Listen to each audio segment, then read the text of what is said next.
Hey everyone! Today we talk about the new deal between TikTok and the US government. It's a story that's been brewing for years, this constant back and forth about national security, data, and who controls the algorithm that has us all doom-scrolling at 2 in the morning. On the surface, it looks like we have a solution.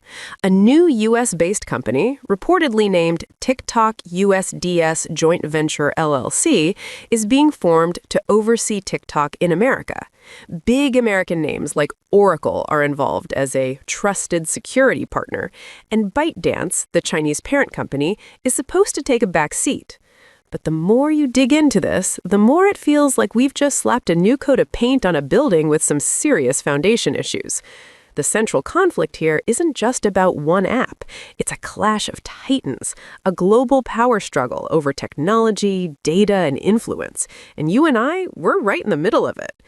The deal says ByteDance will only keep a minority stake, something like 19.9%, with the consortium, including Oracle, Silver Lake, and Abu Dhabi's MGX, holding a majority.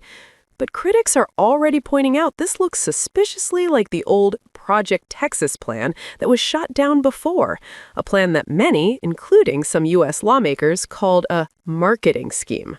The real heart of the problem, the part that this deal doesn't seem to solve, is the algorithm. That's the secret sauce, the magic code that knows you want to see cat videos, then a woodworking tutorial, then a clip from a movie you haven't thought about in a decade. The deal structure is murky on who truly owns and controls this algorithm. While Oracle is tasked with overseeing its use in the US, ByteDance is set to retain the intellectual property rights and license the algorithm to the new US entity. As long as ByteDance is still involved, the fear is that the Chinese government could have a back door. We're talking about the potential to subtly tweak what millions of Americans see, to shape opinions, to influence culture, and that's a powerful tool. Senator Richard Blumenthal, after a classified briefing on the matter, gave a stark warning, calling the briefing itself terrifying and demands action, before stating, "My reaction to this briefing is that TikTok is a gun aimed at Americans. Heads." The government has been incredibly quiet about the specifics. They haven't really opened this deal up for public discussion or answered the tough questions. Senator Edward J. Markey of Massachusetts criticized the administration's haphazard approach, writing in a letter, "It's unclear whether China has even agreed to any TikTok deal." It's this lack of transparency that's really unsettling. We're being asked to trust that this arrangement protects our data and our national security, but we're not being shown the blueprints. It feels like we're being told to just believe it's safe without any real proof. Former employees have even suggested that under the old Project Texas setup, there was a hidden chain of command. One former data scientist, Evan Turner, who worked at the company in 2022, alleged to Business Insider that he would regularly send spreadsheets with data on hundreds of thousands of U.S. users, including names, email addresses, and IP addresses, to ByteDance employees in Beijing, suggesting sensitive U.S. user data was still accessible in China. So, you have to ask, what's really different this time? And then there's the money. Let's talk about the price tag on this deal, because this is where it starts to feel less like a negotiation and more like a shakedown. The rumored valuation for TikTok's U.S. business is somewhere around $14 billion. Now, to you and me, that sounds like an insane amount of money. But in the world of big tech, it's a fire sale. Some experts, like Wedbush analyst Dan Ives, have valued TikTok's U.S. operations as high as $100 billion, especially if the algorithm, what he called the golden jewel algorithm, was part of the package, a figure he suggested could be conservative. As Ives told CBS News, without the algorithm, the business is only worth around $30 to $40 billion.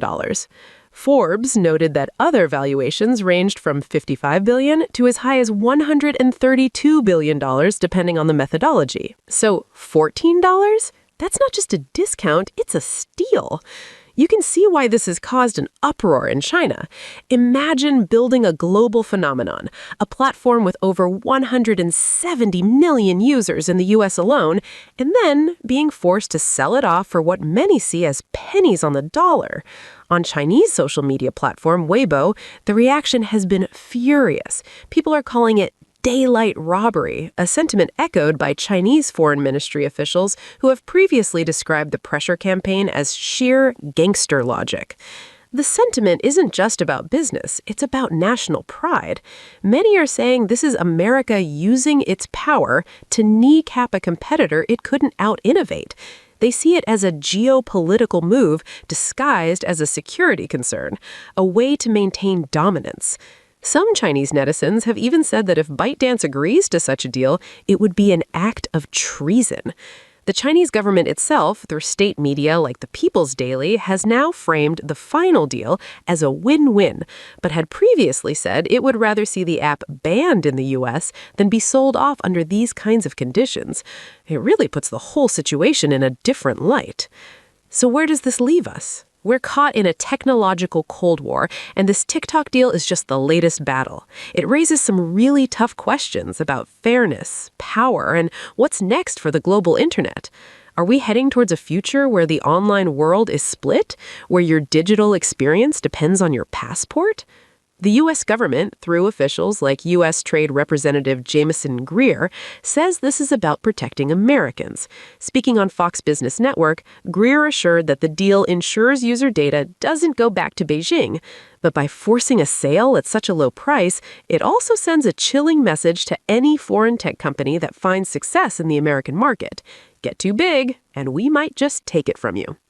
Regardless of whether this deal truly protects our national security or not, the way it has been handled, the forcing of a sale that many are calling a looting, has created deep resentment and distrust. It's a move that might solve one perceived problem in the short term, but it could create a whole host of new ones for years to come. It challenges the very idea of a free and open global market, and it makes you wonder, what's the real price of security, and who ultimately pays it?